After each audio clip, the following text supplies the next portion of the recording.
বছর আন্দোলন করলেন। দীর্ঘ 9 মাস মুখে কুলুপ এঁটেছিলেন ওবায়দুল কাদের। চুপচাপ থেকেও নজর রেখেছিলেন দেশের রাজনীতির প্রতিটি টানাপোড়েনের দিকে। তবে এবার ধীরে ধীরে যেন খোলস ছেড়ে প্রকাশ্যে আসছেন আওয়ামী লীগের এই শীর্ষ নেতা। শেখ হাসিনা এখনও কোনো গণমাধ্যমে প্রকাশ্যে মুখ না খুললেও সামনে আসছেন তার সবচেয়ে ঘনিষ্ঠ সহকর্মী আওয়ামী লীগের second in command Obaidul Quader. আর এবার আনন্দবাজার পত্রিকার এক প্রশ্নে দিলেন চাঞ্চল্যকর উত্তর।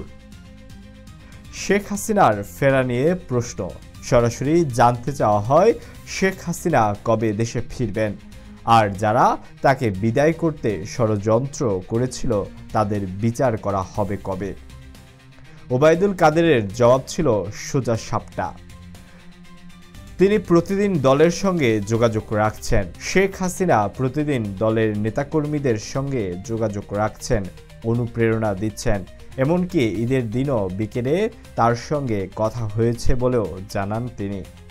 বললেন আল্লাহর রহমতে তিনি সুস্থ আছেন, তবে কবে দেশে ফিরছেন এখনই বলা যাচ্ছে না, কারণ সব কিছুই নির্ভর করছে রাজনৈতিক অবস্থা, জনগণের মনোভাব এবং আন্তর্জাতিক পরিবেশের উপর।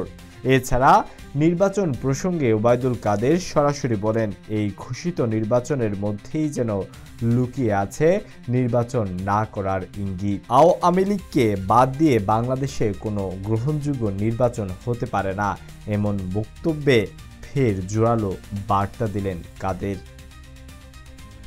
তার দাবি দেশের ৪৫%-রও বেশি মানুষ আওয়ামী লীগের সমর্থক।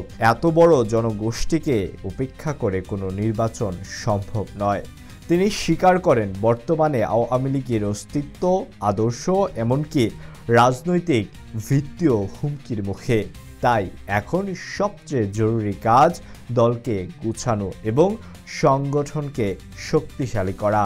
আওয়ামী লীগ একটি গণভিত্তিক দল, আমাদের শক্তির মূল উৎস হলো জনগণ। এই বার্তা দিয়ে ভিডিও বার্তার ইঙ্গিত টানছেন ওবায়দুল কাদের। এখন প্রশ্ন একটাই, শেখ হাসিনা কবে ফিরবেন? বাংলাদেশের রাজনীতিতে কি হতে চলেছে আগামী দিনে? আপনার মতামত কমেন্টে জানান।